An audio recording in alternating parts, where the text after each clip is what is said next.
আসসালামু আলাইকুম, আশা করি সবাই ভালো আছো। তো আজকে আমরা কেমিস্ট্রি ফার্স্ট পেপারে তোমাদের যে অ্যাসাইনমেন্টটা দেওয়া হয়েছে সেটা সম্পর্কে একটা ধারণা নিয়ে এসেছি। তো এই অ্যাসাইনমেন্টগুলো আমরা জানি খুবই গুরুত্বপূর্ণ তোমাদের জন্য, কারণ হচ্ছে আমাদের এইচএসসি 2021 যে পরীক্ষাটা সেটা কিন্তু এখনও হয়নি, এবং এটা আসলেও সম্ভব হবে কি না নেওয়া পাবলিক এই পরীক্ষাটা, এটা কিন্তু এখনও সরকার আমাদের সঠিক একদম শিওর সিদ্ধান্ত দেয়নি। তো যদি পরিস্থিতি অনুকূল থাকে তখন তো সেই ক্ষেত্রে তোমাদের এক্সামটা হবে, কিন্তু যদি কোনো কারণে নেওয়া সম্ভব না হয় তখন কিন্তু তোমাদের এইচএসসির একটা বড় একটা মার্কস কিন্তু এই অ্যাসাইনমেন্ট থেকে নেওয়া হবে। তো এই কারণে এই অ্যাসাইনমেন্টগুলো কিন্তু খুবই গুরুত্বের সাথে সলভ করতে হবে তোমাদের। তো আজকে এই অ্যাসাইনমেন্ট যে আমরা সলভটা দেখাবো এটা কিন্তু মূলত জাস্ট তোমাদের একটা ধারণা দেয়া যে তোমরা কিভাবে এই অ্যাসাইনমেন্টটা সলভ করবে। আসলে এটা পুরোটা কপি করার মতো কিছু না, এখানে আমরা জাস্ট তোমাদের একটা নির্দেশনা দিব যে কিভাবে করে এখানে প্রতিটা ধাপ তোমাকে মেনটেন করে অ্যাসাইনমেন্টের টপিকগুলো লিখতে হবে। তো এখানে আমাদের অ্যাসাইনমেন্টটা হচ্ছে গুণগত রসায়ন চ্যাপ্টারের উপর, যেটা হচ্ছে দ্বিতীয় অধ্যায় কেমিস্ট্রি ফার্স্ট পেপারের। তো সেই ক্ষেত্রে অ্যাসাইনমেন্টের বিষয়টা কি, পরমাণুর মডেল ও ইলেকট্রন বিন্যাস। তো এই ক্ষেত্রে আমরা এই অ্যাসাইনমেন্টটা করার মাধ্যমে কি কি জিনিস শিখতে পারবো বা শিখন ফলটা আমাদের কিন্তু এখানে দেয়া আছে। প্রথমে কি, পরমাণুর রাদারফোর্ড এবং বোর মডেলের মধ্যে তুলনা করতে পারবো। এরপরে কি, কোয়ান্টাম সংখ্যা, বিভিন্ন উপস্তর, ইলেকট্রন ধারণ ক্ষমতা ব্যাখ্যা করতে পারবো। কোয়ান্টাম উপস্তরে শক্তি ক্রম আকৃতি ব্যাখ্যা করতে পারবো।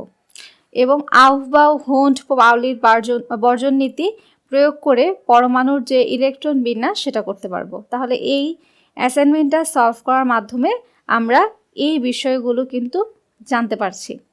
এখন এই অ্যাসাইনমেন্টটা কিভাবে তোমরা সলভ করবে বা কিভাবে সাজাবে সে সম্পর্কে একটা নির্দেশনা বা সংকেত দেওয়া আছে বা ধাপ দেওয়া আছে, কোন ধাপে কোনটার পর কোনটা তোমরা এই অ্যাসাইনমেন্টে লিখবা। তার প্রথমেই এখানে লেখা আছে কি, পরমাণু মডেল বর্ণনা করা। তাহলে আমাদের অ্যাসাইনমেন্টে প্রথমেই কি করতে হবে, পরমাণুর মডেল সম্পর্কে আলোচনা করতে হবে।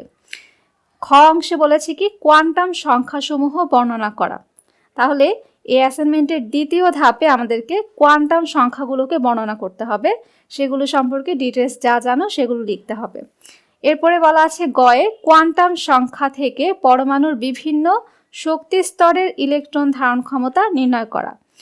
তো আমরা জানি যে কোয়ান্টাম সংখ্যা থেকে পরমাণুর শক্তি স্তরে ইলেকট্রন ধারণ ক্ষমতা নির্ণয় করা যায়, আবার কয়টা শক্তি স্তর উপস্থিত থাকবে সেটাও নির্ণয় করা যায়। সেগুলো আমরা কিন্তু এই তৃতীয় ধাপে করব। এরপরে ঘয় বলেছে কি, পরমাণুর উপশক্তি স্তরে ইলেকট্রন বিন্যাসের নীতি ব্যাখ্যা করা। তাহলে 4 নম্বর অংশে আমরা কি করব, পরমাণুর উপশক্তি স্তরে ইলেকট্রন বিন্যাসের জন্য যে নীতিগুলো আছে, যেমন এখানে আমরা বলেছি কি আউফবাউ নীতি, হুন্ড নীতি, পাউলির বর্জন নীতি, এই নীতিগুলো সম্পর্কেও তোমাদেরকে লিখতে হবে। তাহলে এখানে মূলত আমরা 4টা হেডিংয়ে আলোচনা করব বা 4টা হেডিং নিয়ে তোমাদেরকে বর্ণনাগুলো লিখতে হবে। এখন ক যে অংশটা আছে, পরমাণুর মডেল বর্ণনা করা, এই বর্ণনার মধ্যে কোন কোন বিষয়গুলো উপস্থিত থাকলে তোমরা কত মার্কস পাবে সেই সম্পর্কে কিন্তু একটা দিক নির্দেশনা দেওয়া আছে। তো তোমরা যদি এই প্রথম অংশে, প্রত্যেকটা অংশের জন্য মার্কস কিন্তু 4 করে, তাহলে এখানে ক এর জন্য 4, খ এর জন্য 4, গ এর জন্য 4, ঘ এর জন্য 4, টোটাল 16 মার্কসের এই অ্যাসাইনমেন্টটা। তাহলে তোমরা ক অংশে যদি 4-এ 4 পেতে চাও তাহলে তোমরা ক অংশে বর্ণনায় কি করতে হবে, অবশ্যই পরমাণু মডেলটির সীমাবদ্ধতা সহ যথাযথ ব্যাখ্যা করতে হবে। কোন পরমাণু মডেলের, বোর পরমাণু মডেলের। তাহলে ক অংশের মডেল বর্ণনা, পরমাণু মডেল বর্ণনার মধ্যে অবশ্যই আমাকে নিলস বোরের যে পরমাণু মডেল সেটার বর্ণনা লিখতে হবে, সীমাবদ্ধতা সহ সেটাকে ব্যাখ্যা করতে হবে। তাহলে এখানে তোমরা 4-এ 4 পাবা। এরপরে ক্ষয় বলেছে কি, কোয়ান্টাম সংখ্যাসমূহের বর্ণনা করা। তো ক্ষয়ে যদি 4টা কোয়ান্টাম সংখ্যারই যথাযথ বর্ণনা করতে পারো তাৎপর্য সহ, অর্থাৎ এন, এল, এম, এস, যেটা প্রধান কোয়ান্টাম সংখ্যা, সহকারী কোয়ান্টাম সংখ্যা, ম্যাগনেটিক কোয়ান্টাম সংখ্যা এবং স্পিন কোয়ান্টাম সংখ্যা, এই 4টা কোয়ান্টাম সংখ্যারই যথাযথ বর্ণনা করতে পারলে তখনই তোমরা এই ক্ষয়ে 4-এ 4 পাবে। এরপরে গ অংশটা কি, কোয়ান্টাম সংখ্যা থেকে পরমাণুর বিভিন্ন শক্তি স্তরে ইলেকট্রন ধারণ ক্ষমতা নির্ণয়। তো গ এর জন্য আমরা কি করব, এন এর মান যদি 3 হয় সেই তৃতীয় শক্তি স্তরের ক্ষেত্রে মোট অরবিটাল সংখ্যা নির্ণয় এবং সর্বোচ্চ ইলেকট্রন ধারণ ক্ষমতা হিসাব করতে হবে। যদি আমরা শক্তি স্তরের মোট অরবিটাল সংখ্যা এবং ইলেকট্রন ধারণ ক্ষমতা ঠিকভাবে হিসাব করতে পারি তাহলে আমরা এই গ অংশে 4-এ 4 পাবো। এরপরে ঘয়ে বলেছি কি পরমাণুর উপশক্তি স্তরে ইলেকট্রন বিন্যাসের নীতি ব্যাখ্যা করা। তাহলে এখানে আমরা কি করতে হবে, আউহবাউ নীতি, হুন্ডের নীতি উল্লেখপূর্বক পটাশিয়াম এবং ক্রোমিয়ামের ইলেকট্রন বিন্যাসটা ব্যাখ্যা করতে হবে। তাহলে আমরা কি করব, নীতিগুলো যদি উল্লেখ করে মৌল দুটি ইলেকট্রন বিন্যাসে উপস্থাপন ঠিকভাবে করতে পারি তাহলে আমরা এই ঘয়েও 4-এ 4 পাবো। তাহলে প্রতিটা স্টেপে কোন কোন জিনিসগুলো আমাদেরকে অবশ্যই টাচ করতে হবে সেগুলো কিন্তু দেয়া আছে নির্দেশকে। যদি আমরা প্রতিটা স্টেপে এই ব্যাপারগুলো বা এই যে বিষয়গুলো সেগুলো নিয়ে লিখতে পারি সঠিকভাবে তখনই আমরা প্রত্যেকটাতে 4-এ 4 পাবো আর টোটাল অ্যাসাইনমেন্টের যে মার্কস 16তে 16 পাওয়া সম্ভব হবে। আর আমরা অবশ্যই প্রথমেই বলেছি যে অ্যাসাইনমেন্টের মার্কসটা তোমাদের জন্য অনেক বেশি গুরুত্বপূর্ণ, কারণ যদি এইচএসসি যদি না নেওয়া সম্ভব হয় সেই ক্ষেত্রে এই এইচএসসির তোমাদের গ্রেডিংয়ের একটা মার্কস কিন্তু এই অ্যাসাইনমেন্ট থেকে নেওয়া হবে। এ কারণে তোমাদের কিন্তু খুবই গুরুত্বের সাথে অ্যাসাইনমেন্টটা সলভ করতে হবে। তো আমরা অ্যাসাইনমেন্টের সলভ করার জন্য কিছু রাফ একটা সলভ করেছি যেটা সম্পর্কে এখন তোমাদের আমরা আলোচনা করব। তো তাহলে এখানে আমরা যে পেজটা দেখতে পাচ্ছি এটা হচ্ছে তোমাদের অ্যাসাইনমেন্টের ফ্রন্ট পেজ হবে। তো এই ক্ষেত্রে একটা নমুনা কপি কিন্তু দেয়া আছে তোমাদের বোর্ড থেকে, সেই বোর্ডের নমুনা কপি অনুযায়ী অ্যাসাইনমেন্টের ফার্স্ট পেজটা তোমাদেরকে প্রিন্ট আউট করে বের করে নিতে হবে। তো সেই ক্ষেত্রে আমরা দেখতে পাচ্ছি এখানে প্রথম অংশে কি আছে, প্রথমে আছে হচ্ছে পরীক্ষার্থীর রেজিস্ট্রেশন নম্বর। এটা হচ্ছে তোমাদের ক্লাস 8 এবং 9-এ যে রেজিস্ট্রেশন নম্বর ছিল অর্থাৎ জেএসসিতে, সেই 8-এর জেএসসির রেজিস্ট্রেশন নম্বরটা এখানে তোমাদের বসাতে হবে। পরীক্ষার্থীর নাম, এখানে তোমাদের ইংরেজিতে ক্যাপিটাল লেটারে সবগুলো অক্ষর অবশ্যই বড় হাতের করে নামটা লিখতে হবে। পরীক্ষার্থীর পিতার নাম, মাতার নাম এখানেও সবগুলো বড় হাতের অক্ষরে লিখতে হবে। এবং বিষয় কোড এবং বিষয়ের নাম, বিষয় কোডটা তোমরা হচ্ছে অ্যাসাইনমেন্টের উপরে পেয়ে যাবা। অ্যাসাইনমেন্টে দেয়া আছে 176 বিষয় কোড, এখানে কেমিস্ট্রি বিষয় কোড হচ্ছে 176। এবং অ্যাসাইনমেন্টের ক্রমিক নম্বর, এখানে অ্যাসাইনমেন্টের ক্রমিক নম্বরও অ্যাসাইনমেন্টে দেওয়া আছে, সেটা হচ্ছে 1 নম্বর অ্যাসাইনমেন্ট। তাহলে এখানে যেহেতু ইংরেজিতে বলেছে 1 লিখতে হবে। এবং অ্যাসাইনমেন্টের শিরোনাম, অ্যাসাইনমেন্টের শিরোনাম কি হবে তোমাদের যেটা দেওয়া আছে গুণগত রসায়ন, সেই গুণগত রসায়নটা এখানে শিরোনাম হিসেবে লিখতে হবে। এরপরে তোমাদের এখানে হচ্ছে মূল্যায়নের যে নাম্বারটা বা যে মার্কসটা সেটা তোমাদেরকে যে শিক্ষক মূল্যায়ন করবে সে লিখবে, এখানে আর তোমাদের করার কিছু নেই। আর এই ফর্মেরই বা এই ফ্রন্ট পেজে নিচের একটা পার্ট আছে যেটা হচ্ছে শিক্ষা প্রতিষ্ঠান পূরণ করবে, সেখানে আর তোমাদের কোনো কাজ নেই। তাহলে আমরা এখন মূলত অ্যাসাইনমেন্টের যে সলভটা সেই সলভেই চলে যাচ্ছি। তো অ্যাসাইনমেন্টের একটা খুবই ইম্পর্টেন্ট জিনিস হচ্ছে অ্যাসাইনমেন্টের প্রেজেন্টেশন, অর্থাৎ এখানে তোমাদের সবার জন্য একই ধরনের প্রশ্ন দেওয়া আছে, তো সবাই তো অ্যাসাইনমেন্টটা সলভ করবে, কিন্তু যা এখানে তোমাদের মার্কসটা আরেকটু ভ্যারি করবে কি প্রেজেন্টেশনের উপর। তো সেই ক্ষেত্রে তোমার যত সুন্দর করে প্রেজেন্ট করা যায় অ্যাসাইনমেন্টকে সেই দিকে খেয়াল করতে হবে। অবশ্যই তোমরা চারপাশে এরকম A4 সাইজের কাগজে চারপাশে মার্জিন টেনে অ্যাসাইনমেন্টগুলো লিখবে। এবং অ্যাসাইনমেন্ট লেখার সিস্টেম আমরা জানি যে 1 পেজ লিখতে হবে, আরেক পেজ ফাঁকা থাকতে হবে। এবং এখানে আমরা আরেকটা জিনিস অ্যাড করেছি সেটা হচ্ছে কি সূচিপত্র। তো সূচিপত্র দিলে সুবিধা হয় কি যে আমাদের যে টপিকগুলো দেওয়া আছে অ্যাসাইনমেন্টে, অর্থাৎ 4টা যে ধাপ দেওয়া আছে আমাদের এই কেমিস্ট্রি ফার্স্ট পেপার অ্যাসাইনমেন্টে, সেই 4টা ধাপের যে বর্ণনা তোমরা কোন পেজ থেকে কোন পেজে লিখেছো সেটার একটা রাফ একটা আইডিয়া কিন্তু পরীক্ষক পেয়ে যাবে, যেটা পরীক্ষকের জন্য একটা অ্যাট্রাকটিভ ব্যাপার হিসেবে কাজ করবে। এখানে তোমার প্রেজেন্টেশনটা ভালো হবে যদি তোমরা একটা সূচিপত্র সামনে অ্যাড করে দাও। তো আমরা প্রথম যে পার্টটা দেখেছিলাম বা প্রথম ধাপ দেখেছিলাম সেটা কি পরমাণুর মডেল বর্ণনা। তো এই অ্যাসাইনমেন্টের প্রথম যে পার্টটা সেটা আমরা এই 1 থেকে 7 পৃষ্ঠার মধ্যে পাবো। দ্বিতীয় ধাপ ছিল কোয়ান্টাম সংখ্যা সম্পর্কে বর্ণনা, সেই ধাপের যে অ্যান্সারটা সেটা আমরা পাবো 8 থেকে 10 পৃষ্ঠার মধ্যে। কোয়ান্টাম সংখ্যা থেকে পরমাণুর বিভিন্ন শক্তি স্তরে ইলেকট্রন ধারণ ক্ষমতা নির্ণয়, এই গ নাম্বারের যে অ্যান্সারটা সেটা আমরা পাবো 11 নম্বর পৃষ্ঠায়। এবং পরমাণুর উপশক্তি স্তরে ইলেকট্রন বিন্যাসের নীতিগুলো সেগুলো নিয়ে আমরা আলোচনা করেছি 12 থেকে 14 নম্বর পৃষ্ঠায়। তাহলে এখানে আমরা সূচিপত্রে কোন পেজে কোন ধরনের টপিকের আমরা আলোচনা করেছি সেটা কিন্তু লিখে দিয়েছি। তাহলে প্রথমে হচ্ছে পরমাণু মডেল সম্পর্কে আলোচনা। আমরা জানি পরমাণু মডেলগুলো মূলত কি, বিভিন্ন বিজ্ঞানী পরমাণুর উপর পরীক্ষা নিরীক্ষা করে তাদের প্রাপ্ত তথ্য অনুযায়ী পরমাণুর গঠন সম্পর্কে যে যুক্তি নির্ভর মতবাদ উপস্থাপন করেন সেগুলোই হচ্ছে পরমাণু মডেল। অর্থাৎ আমরা প্রথমে পরমাণু মডেল বলতে কি বোঝায় সে সংজ্ঞাটা লিখেছি এবং প্রচলিত 3টা পরমাণু মডেলের সম্পর্কে লিখেছি, যেমন রাদারফোর্ড পরমাণু মডেল, বোর পরমাণু মডেল এবং কোয়ান্টাম বলবিদ্যা পরমাণু মডেল। এখন রাদারফোর্ড পরমাণু মডেল এটা আসলে কি? এটা হচ্ছে আলফা কণা বিচ্ছুরণ পরীক্ষার উপর প্রতিষ্ঠিত একটা মডেল, যেটা বিজ্ঞানী রাদারফোর্ড প্রদান করেছিলেন। এই মডেলটির যে প্রস্তাবনাগুলো সেগুলো কি? এই মডেলটির মাধ্যমে উপস্থাপন করা হয়েছে কি, গোলাকার পরমাণুর কেন্দ্রস্থলে একটা ধনাত্মক চার্জ বিশিষ্ট ভারী বস্তু বিদ্যমান, যাকে আমরা নিউক্লিয়াস বলি। এরপর পরমাণুর আয়তনের তুলনায় নিউক্লিয়াসের আয়তন কি? নগণ্য হবে। নিউক্লিয়াসে পরমাণুর সমস্ত ধনাত্মক চার্জ এবং প্রায় সমস্ত ভর পুঞ্জীবিত থাকে। তারপর পরমাণুর বিদ্যুৎ নিরপেক্ষ হবে, কারণ নিউক্লিয়াসে ধনাত্মক চার্জের সমসংখ্যক ইলেকট্রন থাকে। অর্থাৎ একটা পরমাণুর নিউক্লিয়াসে যত সংখ্যক ধনাত্মক চার্জ থাকবে তার চারপাশে ঋণাত্মক চার্জ বিশিষ্ট সমসংখ্যক ইলেকট্রন থাকে, যার কারণে ধনাত্মক এবং ঋণাত্মক চার্জ পরস্পরকে নিরপেক্ষ করে দেয় এবং পরমাণু নিজে একজন একক নিরপেক্ষ বিদ্যুৎ নিরপেক্ষ একটা বস্তু হিসেবে বা একটা কণা হিসেবে কাজ করে। তো সৌরজগতে কি? সৌরজগতে সূর্যের চারদিকে যেভাবে গ্রহগুলো ঘূর্ণায়মান অবস্থায় থাকে, ঠিক সৌরজগতের সাথে কিন্তু পরমাণুর মডেলটাকে তুলনা করা হয়েছে।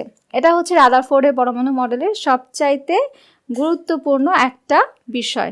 রাদারফোর্ডের পরমাণু মডেলটাকে সৌরজগতের সাথে তুলনা করা হয়। সৌরজগতে সূর্যের চারপাশে গ্রহগুলো যেভাবে আবর্তন করে, ঠিক একইভাবে বলা হয়েছে নিউক্লিয়াসের চারদিকে ইলেকট্রনগুলো আবর্তনরত থাকে। এটা রাদারফোর্ডের পরমাণু মডেল অনুযায়ী বলা হয়েছে। এখন এই যে রাদারফোর্ডের পরমাণু মডেলটা ছিল, সেটা কিন্তু অনেকটা সীমাবদ্ধতা বা কিছু ত্রুটি ছিল। সেই ত্রুটিগুলো কি? যে আমরা জানি সৌরজগতের গ্রহগুলো হচ্ছে সামগ্রিকভাবে চার্জবিহীন, কিন্তু আমরা পরমাণুতে দেখতে পাই ইলেকট্রন আছে, এগুলো ঋণাত্মক চার্জ বিশিষ্ট। আবার পরমাণুর কেন্দ্রে নিউক্লিয়াসে হচ্ছে প্রোটন থাকে, সেগুলো আবার ধনাত্মক চার্জ বিশিষ্ট। আবার আমরা জানি ম্যাক্সওয়েলের তত্ত্ব অনুযায়ী যদি চার্জযুক্ত কোনো একটা কণা কোনো একটা বৃত্তাকার পথে আবর্তনরত থাকে, তাহলে সেই কণাটা ক্রমাগত শক্তি হারাতে থাকে, তার আবর্তন পথটাও ক্রমাগত ছোট হয়ে আসে এবং এক পর্যায়ে তাহলে তার যে মধ্যবিন্দু বা নিউক্লিয়াস সেই জায়গায় পতিত হওয়ার কথা। কিন্তু আমরা নিউক্লিয়াসের ক্ষেত্রে কিন্তু বা পরমাণুর ক্ষেত্রে এই ঘটনাটা কিন্তু দেখতে পাই না। যদি আসলে ইলেকট্রনগুলো নিউক্লিয়াসে পতিত হতো তাহলে কিন্তু পরমাণুর কোনো অস্তিত্ব থাকতো না। তো রাদারফোর্ডের এই জিনিসটা কিন্তু একটা ত্রুটি হিসেবে বিবেচিত হয়। এছাড়া বলা হয়েছে কি, হাইড্রোজেন পরমাণুর বর্ণালী সম্পর্কে রাদারফোর্ডের মডেল কোনো ব্যাখ্যা দিতে পারেনি। আবার আবর্তনশীল ইলেকট্রনের কক্ষপথের আকার আকৃতি নিয়েও কোনো ধারণা দিতে পারেনি রাদারফোর্ডের মডেল। এবং একাধিক ইলেকট্রন বিশিষ্ট পরমাণুতে নিউক্লিয়াসকে কিভাবে ইলেকট্রনগুলো চারদিকে পরিক্রমণ করে বা ভ্রমণ করে সেই সম্পর্কে কোনো ধারণা কিন্তু রাদারফোর্ডের মডেলে ছিল না। এখন এই যে রাদারফোর্ডের মডেলে যে ত্রুটিগুলো ছিল, সেই ত্রুটিগুলোকে বিজ্ঞানী নিলস বোর কিন্তু তার মডেলের মাধ্যমে সমাধান করেছিলেন। তো বিজ্ঞানী নিলস বোরের যে পরমাণু মডেল সেটা সম্পর্কে আমরা এরপরে কিন্তু লিখেছি এবং এটা আমরা প্রথমেই পড়েছিলাম নির্দেশিকার মধ্যে খুবই গুরুত্বপূর্ণ একটা বিষয়, যেটা আমাদেরকে অবশ্যই লিখতে হবে। বোর পরমাণু মডেলের তারপর যে ধারণাটা ছিল, তারপর সেটার সাথে সীমাবদ্ধতা ছিল, এই জিনিসগুলো অবশ্যই আমাদের ব্যাখ্যা সহ অ্যাসাইনমেন্টের মধ্যে লিখতে হবে। এখন বোর মডেলটা কিভাবে প্রতিষ্ঠিত হয়েছে? ম্যাক্স প্ল্যাঙ্কের এবং আইনস্টাইনের সমন্বিত আলো সম্পর্কীয় বিকিরণ কোয়ান্টাম তন্ত্র অনুসারে হচ্ছে বিজ্ঞানী নিলস বোর একটা মডেল উপস্থাপন করেছেন। তার যে মডেলটা ছিল সেই মডেলটা কি একটা সংশোধিত মডেল। সে কি করেছে? রাদারফোর্ডের মডেলের মধ্যে যে ত্রুটিগুলো ছিল সেগুলোকে এই প্ল্যাঙ্কের এবং আইনস্টাইনের সমন্বিত কোয়ান্টাম তত্ত্বের মাধ্যমে হচ্ছে সেগুলোকে ওভারকাম করেছেন বা সেগুলো সংশোধন করে একটা মডেল উপস্থাপন করেছেন, এটাকে আমরা বলি হচ্ছে বোর মডেল, যেটা 1913 সালে প্রদান করা হয়েছিল। এখন বোর মডেলের প্রস্তাবনাগুলো কি? বোর মডেলের প্রস্তাবনা হচ্ছে 3টা। প্রথম যে প্রস্তাবনা সেটা হচ্ছে ইলেকট্রনের স্থির কক্ষপথের ধারণা। তো আমরা রাদারফোর্ডের মডেলে কিন্তু কোনো কক্ষপথ সম্পর্কে ধারণা পাইনি, কিন্তু বোর তার মডেলে কি বলেছে? পরমাণুর নিউক্লিয়াসকে নির্দিষ্ট কিছু বৃত্তাকার কক্ষপথে ইলেকট্রনগুলো আবর্তন করে এবং এই আবর্তনের সময় ইলেকট্রনগুলো কোনো রকম শক্তির শোষণ বা বিকিরণ করে না। এই স্থির কক্ষপথগুলোকে বলা হয় কি? শক্তি স্তর বা অরবিট, এবং এদেরকে স্মল n দ্বারা প্রকাশ করা হয়। এরপর দ্বিতীয় যে ধারণাটা ছিল বোর মডেলে, সেটা হচ্ছে ইলেকট্রনের কৌণিক ভরবেগের ধারণা। তো এই ধারণায় কি বলেছে বোর, প্রতিটি নির্দিষ্ট শক্তি স্তরে আবর্তনরত ইলেকট্রনের কৌণিক ভরবেগ নির্দিষ্ট। অর্থাৎ যদি একটা ইলেকট্রন দ্বিতীয় শক্তি স্তরে থাকে, তার যে কৌণিক ভরবেগ হবে, অপর ইলেকট্রনও যদি দ্বিতীয় শক্তি স্তরে থাকে তার কৌণিক ভরবেগের সমান হবে।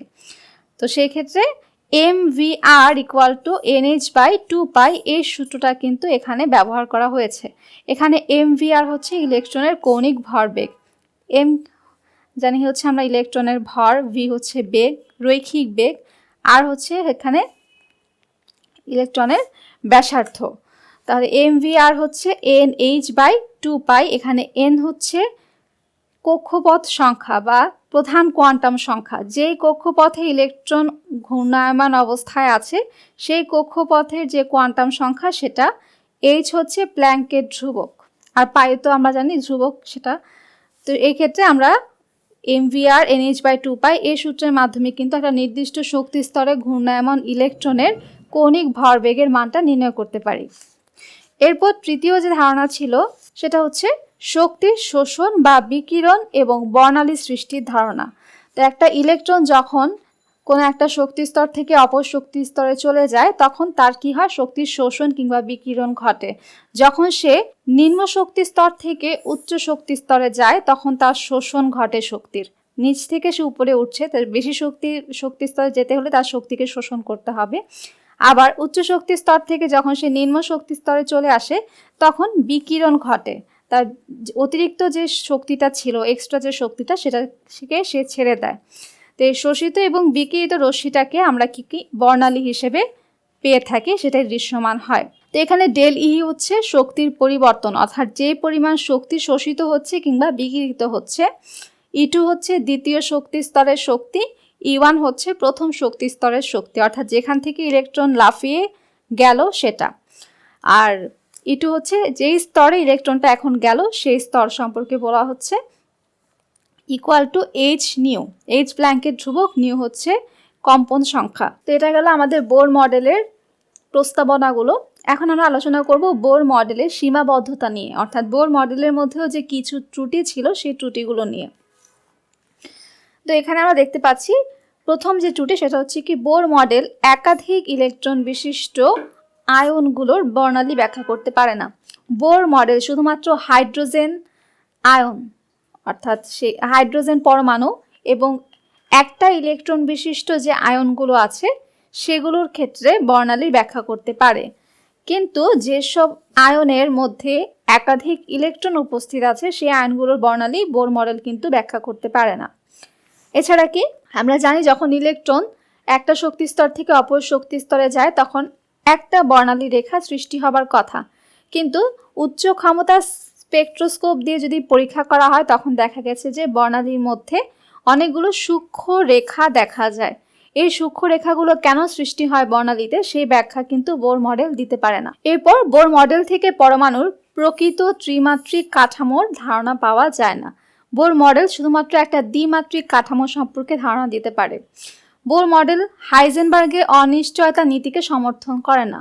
হাইজেনবার্গের অনিশ্চয়তা নীতি অনুযায়ী যদি একটা পরমাণু নির্দিষ্ট সময়ের যদি অবস্থান জানা যায় তখন সেটার ভরবেগ জানা সম্ভব না, আর নির্দিষ্ট ভরবেগ যদি জানা যায় তাহলে অবস্থান জানা সম্ভব না। কিন্তু বোর পরমাণু মডেলটা একই সাথে একটা ইলেকট্রনের অবস্থান এবং ভরবেগ সম্পর্কে নিশ্চয়তা দিয়েছিল, যেটা কিন্তু হাইজেনবার্গের অনিশ্চয়তা নীতিকে সমর্থন করে না। বোর মডেল উল্লেখিত নির্দিষ্ট কৌণিক ভরবেগ নির্ণয়ের সূত্রের ব্যাখ্যা পাওয়া যায় না। আমরা যে mvr = nh/2π সূত্রটা দেখলাম, এই সূত্র কোথা থেকে এসেছে বা কিভাবে এই সূত্রটা আসলো, কিভাবে এটা এখানে অ্যাপ্লাই করা হলো সে সম্পর্কে ব্যাখ্যা দিতে পারে না। এবং বোর মডেলে জিম্যান প্রভাব এবং স্টার্ক প্রভাবের ব্যাখ্যা পাওয়া যায় না। একটা চুম্বক ক্ষেত্রের প্রভাবে বর্ণালী রেখাগুলো সূক্ষ্ম রেখায় বিভক্ত হয়ে যায়, এটাকে বলা হয় জিম্যান প্রভাব। আর তড়িৎ ক্ষেত্রের প্রভাবেও একইভাবে বর্ণালীগুলো সূক্ষ্ম রেখায় ভাগ হয়ে যায়, যেটাকে আমরা বলি স্টার্ক প্রভাব। এই প্রভাবগুলো সম্পর্কে কোনো ধারণা বোর মডেল দিতে পারেনি। এগুলো হচ্ছে বোর মডেলের সীমাবদ্ধতা বা ত্রুটি, যেগুলো অবশ্যই আমাদেরকে ব্যাখ্যা সহ লিখতে হবে।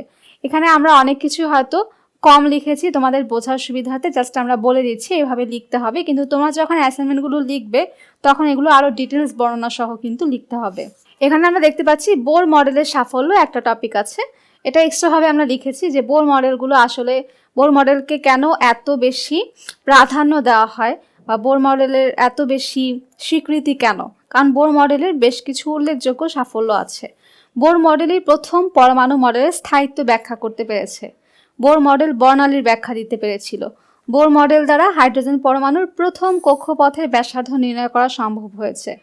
বোর মডেল কি করেছে, নির্দিষ্ট কক্ষপথে আবর্তনশীল ইলেকট্রনের শক্তির পরিমাণ নির্ণয় করতে পেরেছে এবং রিডবার্গ ধ্রুবকের যে মানটা, সেই মানটা আমরা যদি বোর মডেলের সূত্র অনুযায়ী নির্ণয় করি তখন একদম প্রকৃত বা অ্যাকুরেট একটা মান পাওয়া যায়। তো এগুলো হচ্ছে বোর মডেলের সাফল্য। পরমাণুর স্থায়িত্ব ব্যাখ্যা, বর্ণালীর ব্যাখ্যা, প্রথম কক্ষপথে ব্যাসার্ধ নির্ণয়, নির্দিষ্ট কক্ষপথে আবর্তনশীল ইলেকট্রনের শক্তির পরিমাণ নির্ণয় এবং রিডবার্গ ধ্রুবকের প্রকৃত মান নির্ণয়। তাহলে এই যে এতক্ষণ আমরা আলোচনা করলাম এটা হচ্ছে ক যে অংশটা ছিল সেইটার একটা ছোটোখাটো ব্যাখ্যা। তোমরা অবশ্যই বই ভালো করে পড়ে বই থেকে আইডিয়া নিয়ে এবং এই ভিডিও থেকে এই পার্ট থেকে আইডিয়া নিয়ে তোমরা নিজেরা সুন্দর করে আরও গুছিয়ে লিখবে এবং আরও ডিটেলস লিখবে। এরপর যে খ অংশটা ছিল সেটা ছিল কোয়ান্টাম সংখ্যা। কোয়ান্টাম সংখ্যা সম্পর্কে বর্ণনা। তো কোয়ান্টাম বলবিদ্যা অনুসারে আমরা জানি পরমাণুর ইলেকট্রনের শক্তি স্তরের আকার, আকৃতি, কক্ষপথের ত্রিমাত্রিক দিক বিন্যাস এবং ইলেকট্রনের ঘূর্ণন প্রকাশক যে 4টা রাশি, এখানে এই 4টা রাশিকে একত্রে বলা হচ্ছে কোয়ান্টাম সংখ্যা। তো এই 4টা কোয়ান্টাম সংখ্যা কি কি? প্রধান কোয়ান্টাম সংখ্যা, সহকারী কোয়ান্টাম সংখ্যা, ম্যাগনেটিক কোয়ান্টাম সংখ্যা এবং স্পিন কোয়ান্টাম সংখ্যা। তো এখন আমরা প্রতিটা কোয়ান্টাম সংখ্যা সম্পর্কে ব্যাখ্যা সহ জানব। প্রধান কোয়ান্টাম সংখ্যাটা কি? বোর মডেল অনুসারে ইলেকট্রনগুলো নির্দিষ্ট কক্ষপথে আবর্তনরত থাকে। এই নির্দিষ্ট কক্ষপথের আকার প্রকাশ করে যে সংখ্যা দিয়ে, সেটাই হচ্ছে প্রধান কোয়ান্টাম সংখ্যা। এখানে প্রধান কোয়ান্টাম সংখ্যাকে স্মল এন দ্বারা প্রকাশ করা হয় এবং এটার মান যে কোনো পূর্ণ সংখ্যা, অবশ্যই 1 থেকে শুরু হবে, 0 থেকে না। 1 থেকে শুরু করে 2, 3, 4, 5, 6, 7 যে কোনো পূর্ণ সংখ্যা হতে পারে। তো এন এর মান বৃদ্ধি পাওয়ার অর্থ হচ্ছে কি, এন যত বৃদ্ধি পাবে কক্ষপথের আকার তত বড় হবে, তত নিউক্লিয়াস থেকে কক্ষপথের দূরত্ব বাড়বে। এন এর মান যত কম সে কক্ষপথটা তত ছোট হবে এবং সেটা তত বেশি নিউক্লিয়াসের নিকটবর্তী হবে। এন যদি 1 হয় তাহলে সেটা কে শেলকে নির্দেশ করে, যেটা সবচেয়ে নিকটবর্তী শেল। এরপরে n = 2 হলে এল শেল, n = 3 হলে এম শেল, n = যদি 4 হয় এন শেল। এভাবে করে শেলের নামটা কিন্তু আমরা নির্ণয় করি। আর প্রধান শক্তি স্তরের সর্বোচ্চ ইলেকট্রন ধারণ ক্ষমতা, এটা খুবই গুরুত্বপূর্ণ একটা পয়েন্ট। সেই সূত্র হচ্ছে 2n²। যদি আমাকে বলে দ্বিতীয় শক্তি স্তরের সর্বোচ্চ ইলেকট্রন ধারণ ক্ষমতা কত হবে, তখন আমরা কিন্তু এই সূত্র ব্যবহার করে বের করতে পারি। যেমন 2 × n এর মান কি, দ্বিতীয় জন্য 2 স্কোয়ার, তার 2 স্কোয়ারের মান 4, 4 × 2 হচ্ছে 8। তাহলে দ্বিতীয় শক্তি স্তরের সর্বোচ্চ ইলেকট্রন ধারণ ক্ষমতা হবে কত, 8। এরপর হচ্ছে সহকারী কোয়ান্টাম সংখ্যা। এটা কি করবে, প্রধান শক্তি স্তরের মধ্যে কিন্তু কিছু উপশক্তি স্তর উপস্থিত থাকে। সেই উপশক্তি স্তরের কয়টা উপশক্তি স্তর উপস্থিত আছে প্রধান শক্তি স্তরের মধ্যে, তার সংখ্যা প্রকাশকারী কোয়ান্টাম সংখ্যাকে আমরা বলছি হচ্ছে সহকারী কোয়ান্টাম সংখ্যা। এখন এই সহকারী কোয়ান্টাম সংখ্যাকে আমরা প্রকাশ করি স্মল এল দ্বারা। এর মানও 0, 1, 2, 3 ইত্যাদি হতে পারে। এল নির্ণয়ের সূত্র কি, n-1। তো আমাকে যদি বলে প্রধান কোয়ান্টাম সংখ্যা যদি 3 হয় এল এর মান কত হবে, 3 হলে এল এর মান হবে n-1, তাহলে 3 - 1 = 2। এল এর মান হবে 3টা, 0, 1, 2। আমরা এল এর যে মান পাবো n-1 সূত্র দিয়ে, সেই মান সহ তার পূর্ববর্তী সকল মানকে ধরতে হবে। মান যেহেতু 2 পেয়েছি, তার আগের মান ছিল 1, 0, এগুলোকে আমরা কিন্তু ধরবো। এখন l = 0 মানে হচ্ছে সেটা s উপশক্তি স্তর বা s অরবিটাল। l = 1 হলে সেটা p উপশক্তি স্তর, l = 2 হলে d, l = 3 হলে f। এগুলো আমরা সবাই জানি, সেগুলো এখানে আমরা লিখেছি। এখন কোন উপশক্তি স্তরে সর্বোচ্চ ইলেকট্রন ধারণ ক্ষমতা নির্ণয়ের সূত্র কি?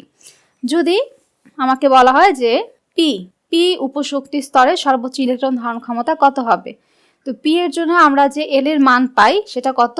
পি এর জন্য এল এর মান হচ্ছে 1।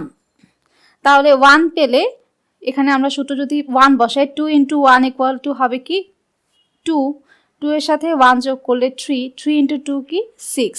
তাহলে পি উপশক্তি স্তরে সর্বোচ্চ ইলেকট্রন ধারণ ক্ষমতা কয়টা? 6টা। একইভাবে আমরা যে কোনো উপশক্তি স্তরের এল এর মান এখানে বসালে সেই উপশক্তি স্তরে কয়টা সর্বোচ্চ ইলেকট্রন থাকতে পারে সেই মানটা কিন্তু পেয়ে যাব। এখানে আমাদের কিন্তু কনফিউশনের একটা জিনিস থাকে, এটা কিন্তু উপশক্তি স্তরের ইলেকট্রন সংখ্যা, এটা কিন্তু প্রধান শক্তি স্তরের ইলেকট্রন সংখ্যা না।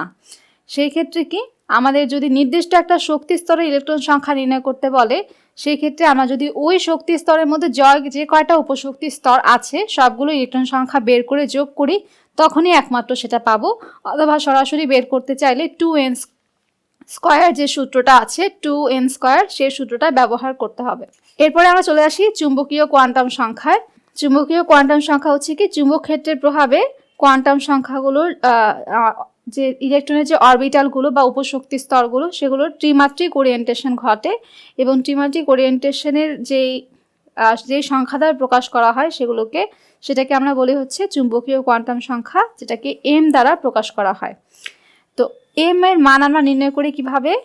2l+1 এই সূত্র দ্বারা। তো এই ক্ষেত্রে যখন l হচ্ছে 0, m হয় 0, অর্থাৎ l 0 নির্দেশ করে কোন উপস্তরকে? এস উপশক্তি স্তর। তাহলে এস উপশক্তি স্তরে অরবিটাল কয়টা? একটা।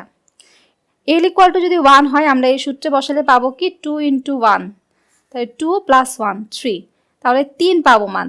অর্থাৎ এম এর মান কি কয়টা মান পাবো? 3টা, +1 0 -1। l 1 হলে এম এর মান কয়টা পাওয়া যাবে? 3টা। আর মান যে কয়টা পাওয়া যাবে বুঝতে হবে সেই উপশক্তি স্তরে সেই কয়টা অরবিটাল উপস্থিত। এ কারণে আমরা বলি কি পি উপশক্তি স্তরে অরবিটাল সংখ্যা 3টা। পি উপশক্তি স্তরে অরবিটাল সংখ্যা 3টা, px py pz, যেগুলোকে আমরা px y pz এর জন্য +1 0 -1 এই 3টা ত্রিমাত্রিক দিক বিন্যাস পাই বা 3টা ত্রিমাত্রিক চুম্বকীয় কোয়ান্টাম সংখ্যা পেয়ে থাকি। তো এইভাবে করে প্রতিটি উপশক্তি স্তরে অরবিটাল সংখ্যা নির্ণয় করার জন্য আমরা কিন্তু এই মানটা নির্ণয় করে থাকি। এরপর চলে আসি ঘূর্ণন কোয়ান্টাম সংখ্যায়। তো ঘূর্ণন কোয়ান্টাম সংখ্যা কি? প্রতিটা ইলেকট্রনের নিজের অক্ষ বরাবর ঘুরতে ঘুরতে কিন্তু কক্ষপথে আবর্তন করে, অর্থাৎ ইলেকট্রনগুলো লাটিমের মতন ঘুরে, সে নিজের চারপাশেও ঘুরছে এবং এই চারপাশে ঘুরতে ঘুরতে সে একটা নির্দিষ্ট কক্ষপথের মধ্যে আবর্তিত হচ্ছে। তো এই ইলেকট্রনের নিজস্ব স্পিনের কারণে যে কোয়ান্টাম সংখ্যা তৈরি হয় বা যে কোয়ান্টাম সংখ্যার দ্বারা এই স্পিনটাকে প্রকাশ করা হয় সেটাই হচ্ছে ঘূর্ণন কোয়ান্টাম সংখ্যা, যেটাকে এস দ্বারা প্রকাশ করা হচ্ছে।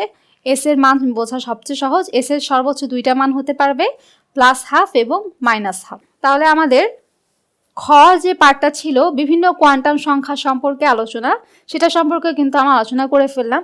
তো এটা তোমরা আরও ডিটেলসে লিখবা এবং চেষ্টা করবে তোমরা সাথে যে বিভিন্ন অরবিটালের যে উপশক্তি স্তরগুলো, তারপর সেই উপশক্তি স্তরের যে ত্রিমাত্রিক দিক বিন্যাসগুলো, যেমন এস এর জন্য একটাই অরবিটাল পাওয়া যায়, পি এর জন্য 3টা ভাগ পাওয়া যায়, ডি অরবিটালে 5টা পাওয়া যায়, এভাবে করে এফ অরবিটালে আবার 7টা ভাগ পাওয়া যায়। এভাবে করে তোমরা সেই ভাগগুলো সহ ডিটেলসে লেখার চেষ্টা করবে। এরপর গ যে অ্যান্সারটা যে পার্টটা ছিল সেটা কি কোয়ান্টাম সংখ্যা থেকে পরমাণুর বিভিন্ন শক্তি স্তরে ইলেকট্রন ধারণ ক্ষমতা নির্ণয়। তো এই পার্টের জন্য আমাদের যেই 4 মার্কসের জন্য যে অ্যান্সারটা অবশ্যই লিখতে হবে সেটা হচ্ছে তৃতীয় কক্ষপথের ক্ষেত্রে আমাদের মোট অরবিটাল সংখ্যা কত এবং তৃতীয় শক্তি স্তরে সর্বোচ্চ ইলেকট্রন ধারণ ক্ষমতা কত, সেটাই আমরা এখানে নির্ণয় করেছি। দেখো তৃতীয় শক্তি স্তর মানে কি n = 3। n = 3 হলে l এর মান নির্ণয়ের সূত্র n-1, 3 - 1 = 2। তাহলে তৃতীয় কক্ষপথে কয়টা l এর মান পাওয়া যাবে? 3টা, 0 1 2, অর্থাৎ তৃতীয় কক্ষপথে 3টা উপশক্তি স্তর এস, পি এবং ডি উপস্থিত আছে। এখন প্রতিটি উপশক্তি স্তর এখানে এল এর জন্য l = 0 হলে m = 0 হবে। m = 0 মানে এখানে কয়টা অরবিটাল সংখ্যা? একটা। যখন পি উপশক্তি স্তরে l = 1 হলে m = আমরা 3টা মান পাই, +1 0 -1। তাহলে পি উপশক্তি স্তরে অরবিটাল কয়টা? 3টা। ডি উপশক্তি স্তরে L = 2, এম এর মান পাচ্ছি 5টা, +2 +1 0 -1 -2। তো এল এর মান থেকে আমরা এম এর মান কিভাবে নির্ণয় করি? খুবই সহজ। আমরা এখানে যে পূর্ণ সংখ্যাটা পাবো সেটা সকল পজিটিভ এবং নেগেটিভ ভ্যালু এবং মাঝখানে একটা 0, এই মানগুলো বসালে যে কয়টা মান পাওয়া যাবে সেগুলোই হচ্ছে এম এর মান। তাহলে এখানে আমরা এম এর মান পাচ্ছি 5টা। ডি অরবিটালের জন্য 5, ডি উপশক্তি স্তরে 5টা অরবিটাল পেয়ে গেলাম। তাহলে সবগুলো অরবিটাল সংখ্যা যোগ করলে আমরা পেয়ে যাব তৃতীয় শক্তি স্তরে মোট কয়টা অরবিটাল উপস্থিত আছে? 9টা অরবিটাল উপস্থিত আছে। এখন সর্বোচ্চ ইলেকট্রন ধারণ ক্ষমতা নির্ণয়ের সূত্র কি? 2n²। তাহলে 2 × n এর মান 3 স্কয়ার, তাহলে 3 স্কয়ার 9, 9 × 2 হচ্ছে 18। তৃতীয় শক্তি স্তরে সর্বোচ্চ ইলেকট্রন ধারণ ক্ষমতা হচ্ছে 18টি। কিংবা আমরা চাইলে অরবিটাল সংখ্যাকে 2 দিয়ে গুণ করলেও কিন্তু সর্বোচ্চ ইলেকট্রন ধারণ ক্ষমতা পেয়ে যাব। কোনো একটা শক্তি স্তরে যে কয়টা অরবিটাল থাকে সেই অরবিটাল সংখ্যার দ্বিগুণ থাকে ইলেকট্রন, কারণ একটা অরবিটালে সর্বোচ্চ 2টা ইলেকট্রন থাকতে পারে। তাহলে যদি সেই শক্তি স্তরে 9টা অরবিটাল থাকে তাহলে সেখানে 9 দুগুণে 18টা ইলেকট্রন কিন্তু উপস্থিত থাকতে পারবে। তো এখন আমাদের লাস্ট যে টপিকটা ছিল ঘ ধাপের আমাদের হেডিং ছিল পরমাণুর উপশক্তি স্তরে ইলেকট্রন বিন্যাসের নীতি, অর্থাৎ ইলেকট্রনগুলো কিভাবে বিন্যস্ত হবে সেই ইলেকট্রন বিন্যাসটা যেই বিভিন্ন বিজ্ঞানী মতবাদ দিয়েছেন ইলেকট্রন বিন্যাসের নীতি সম্পর্কে, সেগুলো নিয়ে আমরা আলোচনা করব। প্রথমে হচ্ছে পাউলির বর্জন নীতি। পাউলির বর্জন নীতিতে বলেছে কি, একই পরমাণুতে যদি 2টা ইলেকট্রনের 4টা কোয়ান্টাম সংখ্যা কখনো সমান হবে না, অর্থাৎ একটা পরমাণুতে 2টা ইলেকট্রনের মধ্যে কোয়ান্টাম সংখ্যা কখনো মিল থাকবে না, সম্পূর্ণ একটা সংখ্যার মধ্যে হলেও ব্যতিক্রম পাওয়া যাবে। যেমন আমরা হিলিয়ামের জন্য জানি 2টা ইলেকট্রন থাকে হিলিয়াম পরমাণুতে। তো হিলিয়াম পরমাণুর ইলেকট্রন বিন্যাস করলে দেখতে পাবো কি 1s2। তাহলে n এর মান 1 পাচ্ছি উভয়ের জন্য, l এর মানও 0 পাচ্ছি, যেহেতু s অরবিটাল l এর মান 0, আর l যেহেতু 0 m ও 0 হবে। কিন্তু এখানে যে 2টা ইলেকট্রন আছে, ইলেকট্রনগুলা কিন্তু পরস্পর বিপরীতমুখী ইলেকট্রন। তাহলে একটা s এর মান যদি হয় +12, আরেকটা s এর মান হবে কি -12। তাহলে এখানে কিন্তু একটা ইলেকট্রনের পরপর 2টা ইলেকট্রনের মধ্যে একটা কোয়ান্টাম সংখ্যা হলেও চেঞ্জ আছে, যেটা পাউলির বর্জন নীতিকে সমর্থন করছে। এরপরে আমরা আসি হুন্ডের নীতিতে। তো হুন্ডের নীতি কি বলেছে? একই শক্তি সম্পন্ন বিভিন্ন অরবিটালে ইলেকট্রনগুলো এমনভাবে অবস্থান করবে যেন তারা সর্বাধিক সংখ্যায় অযুগ্ম বা বিজোড় অবস্থায় থাকতে পারে এবং এই বিজোড় ইলেকট্রনগুলোর স্পিন হবে একমুখী। এখন সমশক্তি অরবিটাল কোনগুলোকে বোঝায়? যখন একটা নির্দিষ্ট শক্তি স্তরের নির্দিষ্ট উপশক্তি স্তরের মধ্যে যে অরবিটালগুলো থাকবে সেগুলো হচ্ছে সমশক্তির অরবিটাল। যেমন আমি যদি বলি 1s 2s 2p, এখানে প্রথম শক্তি স্তরে s অরবিটাল সবচেয়ে কম শক্তি সম্পন্ন, দ্বিতীয় শক্তি স্তরে s অরবিটাল এবং দ্বিতীয় শক্তি স্তরে p অরবিটালের মধ্যে কার শক্তি বেশি? অবশ্যই p অরবিটালের শক্তি বেশি। যত উপশক্তি স্তরের সংখ্যা বাড়বে অরবিটালের শক্তিও কিন্তু এখানে বৃদ্ধি পাবে। এখানে 2s অরবিটালের চেয়ে কিন্তু 2p অরবিটালের শক্তি বেশি থাকবে। আবার যদি আমরা 3s যখন দিব, তৃতীয় শক্তি স্তর 3s অরবিটালের শক্তি কিন্তু আবার 2p এর চেয়ে বেশি। এভাবে করে কিন্তু অরবিটালের শক্তির একটা ক্রম থাকে। তো সেই ক্ষেত্রে আমরা জানি s অরবিটালের মধ্যে আর কোনো ভাগ নেই, কিন্তু 2p এখানে আবার 3টা অরবিটাল উপস্থিত থাকে 2p উপশক্তি স্তরে, px py pz। এই যে পরপর 3টা অরবিটাল একই উপশক্তি স্তরের অরবিটাল, এরা কিন্তু সমশক্তি সম্পন্ন। তো এই সমশক্তি সম্পন্ন অরবিটালে যখন ইলেকট্রন প্রবেশ করে তখন তারা প্রথমে একমুখী স্পিনে বিজোড় অবস্থায় প্রবেশ করে। যেমন আমরা এখানে নাইট্রোজেনে ইলেকট্রন বিন্যাস করলে পাচ্ছি কি, নর্মালভাবে ইলেকট্রন বিন্যাস করলে পেতাম 1s2 2s2 2p3। এই যে p অরবিটালে 3টা ইলেকট্রন, এটা কি করবে, p অরবিটালের যে 3টা ভাগ px py pz, প্রত্যেকটা ভাগে একটা করে ইলেকট্রন একমুখী স্পিনে প্রবেশ করবে, সমমুখী স্পিন কিন্তু বিজোড় অবস্থায়। এমন না যে px এ 2টা ঢুকে গেল বা px এর মধ্যে 3টা ঢুকে গেল, যদিও প্রত্যেকটা অরবিটালে ধারণ ক্ষমতা সর্বোচ্চ 2টা, কিন্তু এখানে কিন্তু চাইলে px এ 2টা ইলেকট্রন ঢুকতে পারবে না। প্রথমে px এ একটা ঢুকবে, পিওয়াইও একটা ঢুকবে, পিজেডও একটা ঢুকবে এবং প্রতিটার স্পিন একমুখী হবে। যদি আবার এক্সট্রা ইলেকট্রন থেকে থাকে সেটা আবার প্রথমে আসবে কোথায়, পিএক্স এর কাছে, এবং তখন সে যখন পিএক্স এ ঢুকবে সে অবশ্যই বিপরীত স্পিনে ঢুকবে, সে কিন্তু আর তখন সম স্পিনে থাকবে না। বিজোড় ইলেকট্রন সম স্পিনে থাকে, যখন এখানে জোড় ইলেকট্রন চলে আসবে তখন কিন্তু তারা পরস্পর বিপরীত স্পিনে থাকবে। একজোড়া ইলেকট্রন পরস্পর বিপরীত স্পিনে থাকে। তাহলে এখানে 2s2 এর যে দুইটা ইলেকট্রন এরা কিন্তু বিপরীত স্পিনে উপস্থিত আছে এখানে, কিন্তু 2px 2py 2pz এর যে তিনটা ইলেকট্রন এরা কিন্তু পরস্পর একমুখী স্পিনে প্রবেশ করেছে। তিনজনের স্পিন সেম এবং তিনটা অরবিটালের শক্তিও একই, এবং এরা পরস্পর সর্বোচ্চ অযুগ্ম বা বিজোড় অবস্থায় থাকার চেষ্টা করে। এভাবে থাকলে তারা বেশি স্থিতিশীল অবস্থায় থাকে। তো হুন্ডের এই যে নীতিটা, বিজোড় অবস্থায় থাকার যে নীতিটা, এটা আমাদের কাজে লাগবে আহ্বাব নীতির একটা ব্যতিক্রমধর্মী ঘটনা বোঝার ক্ষেত্রে। আমরা এখন প্রথমে আহ্বাব নীতি নিয়ে কথা বলবো। তো আহ্বাব নীতিটা হচ্ছে কি, পরমাণুতে যদি ইলেকট্রনগুলো যখন বিন্যস্ত হবে তখন তারা প্রথমে নিম্ন শক্তি অরবিটাল পূর্ণ করবে, তারপর ক্রমান্বয়ে উচ্চ শক্তি অরবিটালে গমন করবে, অর্থাৎ নিচ থেকে সে উপরের দিকে যাবে।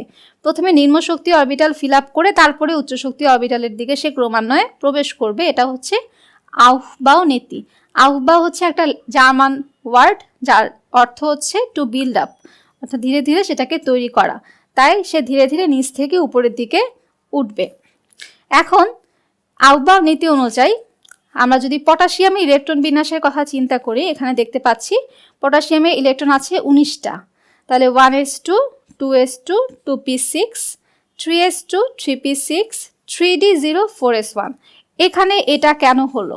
আমরা তো জানি যে এখানে শক্তি স্তরগুলোর ক্ষেত্রে কি হয়, আগে তৃতীয় শক্তি স্তর পূর্ণ হবে তারপর চতুর্থ শক্তি স্তরে ইলেকট্রন যাবে, কিন্তু এখানে আহ্বাব নীতি বলেছে কি বিভিন্ন অরবিটালে তাদের শক্তি অনুযায়ী প্রবেশ করে, অর্থাৎ যে অরবিটালের শক্তি কম সে অরবিটালে ইলেকট্রন আগে যাবে, তারপর যে অরবিটালের শক্তি বেশি সেখানে যাবে।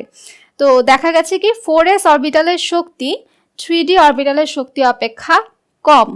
এই কারণে যখন এখানে 3p6 এখানে যখন 18টা ইলেকট্রন পূর্ণ হয়ে যায় তখন 19তম ইলেকট্রনটা 3d অরবিটালে প্রবেশ না করে 4s অরবিটালে প্রবেশ করে। যেহেতু 4s অরবিটালের শক্তি 3d অপেক্ষা কম, তাই সে আহ্বাব নীতি অনুযায়ী প্রথমে 4s এ প্রবেশ করে এবং 3d অরবিটালটা ফাঁকাই রয়ে যায়, যার কারণে আমরা এখানে 3d0 হিসেবে লিখেছি। এবং অবশ্যই পটাশিয়ামের ইলেকট্রন বিন্যাস লেখার ক্ষেত্রে 3d0 এটাকে বাদ দিয়ে লেখা যাবে না। অনেকে 3s2 3p6 4s1 এভাবে লিখে ফেলো, কিন্তু এখানে এভাবে লিখলে ভুল হবে। ডি অরবিটাল যে ফাঁকা আছে এটা এভাবে বোঝানোর জন্য 3d0 হিসেবে লিখতে হবে। এরপর আমরা আরেকটা ব্যতিক্রমধর্মী ইলেকট্রন বিন্যাস নিয়ে কথা বলবো আহ্বাব নীতি অনুযায়ী। এটা হচ্ছে ক্রোমিয়ামের ইলেকট্রন বিন্যাস। ক্রোমিয়ামের ইলেকট্রন সংখ্যা হচ্ছে 24টা। তো আমরা ইলেকট্রন বিন্যাস করলে 1s2 2s2 2p6 3s2 3p6 এই পর্যন্ত ইলেকট্রন আসে কয়টা? 18টা। তো আমার হাতে থাকে কয়টা ইলেকট্রন? 6টা ইলেকট্রন। তো এই 6টা ইলেকট্রন এখন কিভাবে প্রবেশ করবে? তো আমরা জানি 3p অরবিটালের পরেই শক্তি কার? 4s এর। 3p চেয়ে 4s এর শক্তি বেশি, 4s এর চেয়ে কিন্তু আবার 3d এর শক্তি বেশি। তাহলে 4s এ আগে ইলেকট্রন ঢুকবে, তারপরে 3d তে ইলেকট্রন ঢুকবে। সেই অনুযায়ী আমার কি হওয়া উচিত ছিল? 4s2 তারপর 3d4, এভাবে 6টা ইলেকট্রন ঢুকে যাওয়ার কথা। কিন্তু এখানে কি হয়, 4s এ একটা ইলেকট্রন ঢুকে, 3d তে 5টা ইলেকট্রন ঢুকে। তার কারণ কি? কারণ হচ্ছে যদি সর্বশেষ যে অরবিটাল সর্বশেষ দুইটা অরবিটালের মধ্যে যদি দেখা যায় যে অরবিটালগুলোকে সম্পূর্ণ অবস্থায় রাখা যাচ্ছে কিংবা অর্ধপূর্ণ অবস্থায় রাখা যাচ্ছে, তখন পরমাণুগুলো বেশি স্থিতিশীল বিন্যাস দেখায়। পরমাণুর স্থিতিশীলতা বা ইলেকট্রন বিন্যাসের স্থিতিশীলতা ভালো হয়। এই কারণে দেখা যাচ্ছে যে যেহেতু এখানে আমার সুযোগ আছে এস এবং ডি উভয় অরবিটালকে অর্ধপূর্ণ রাখার, এ কারণে আমি এখানে এস অরবিটালে একটা ইলেকট্রন এবং ডি অরবিটালে 5টা ইলেকট্রন দিয়েছি। এস অরবিটালে আমরা জানি সর্বোচ্চ ধারণ ক্ষমতা কয়টা? 2টা। ডি অরবিটালের সর্বোচ্চ ধারণ ক্ষমতা হচ্ছে 10টা। তো সেই ক্ষেত্রে আমার যদি এস অরবিটালে 2টা কিংবা একটা ইলেকট্রন থাকে এবং ডি অরবিটালে 10টা কিংবা 5টা ইলেকট্রন, অর্থাৎ সম্পূর্ণ কিংবা অর্ধপূর্ণ, তখন আমার এই বিন্যাসটা বেশি স্থিতিশীল হবে। তো যেহেতু আমার এখানে ডি এবং এস উভয় অরবিটালকে অর্ধপূর্ণ রাখার একটা সুযোগ আছে, তাই আমি এখানে অর্ধপূর্ণ রেখে ইলেকট্রন বিন্যাস করলাম, যার কারণে আমার এখানে ক্রোমিয়ামের ইলেকট্রন বিন্যাসটা অধিক স্থিতিশীল হলো। অর্থাৎ এখানে আমার 4s2 3d4 এর চেয়ে 3d5 4s1 এই ইলেকট্রন বিন্যাসটা বেশি স্থিতিশীল। এ কারণে আমরা ক্রোমিয়ামের ইলেকট্রন বিন্যাসটা এভাবে লিখি। এটাকে হুন্ডের নিয়মে একইভাবে ব্যাখ্যা করা যায় যে একটা বিজোড় ইলেকট্রন একমুখী স্পিনে প্রবেশ করলে তার যে স্থিতিশীলতা, এখানে যদি 3d4 হতো তাহলে কি হতো, একটা 3d অরবিটাল কিন্তু ফাঁকা থাকতো। 3d অরবিটালে তো আমরা জানি 5টা ভাগ, তো সেই ক্ষেত্রে তাদের স্থিতিশীলতার চেয়ে এই স্থিতিশীলতা বেশি হবে। এই কারণে এই ইলেকট্রন বিন্যাসটা এইরকম হয়ে থাকে। তো এটার ব্যাখ্যা আমরা অলরেডি এখানে লিখেছি। এটার ব্যাখ্যাটা আমরা এখানে লিখেছি যে কেন আমরা এই ইলেকট্রন বিন্যাসটা এভাবে করলাম। তাহলে এই ছিল আজকে আমাদের অ্যাসাইনমেন্টের সলিউশন নিয়ে আলোচনা। আশা করি সবাই বুঝতে পেরেছো কিভাবে অ্যাসাইনমেন্টটা সলভ করবে। তোমাদের কাছে অবশ্যই একটা রিকোয়েস্ট থাকবে, যেটা হচ্ছে এই অ্যাসাইনমেন্টটা কপি করবে না। তোমরা এই অ্যাসাইনমেন্ট থেকে ধারণা নিয়ে নিজেরা বইটা পড়ে ভালো করে বুঝে তারপরে নিজেরা অ্যাসাইনমেন্টটা তৈরি করবে। তো সবার জন্য শুভকামনা রইল। আল্লাহ হাফেজ।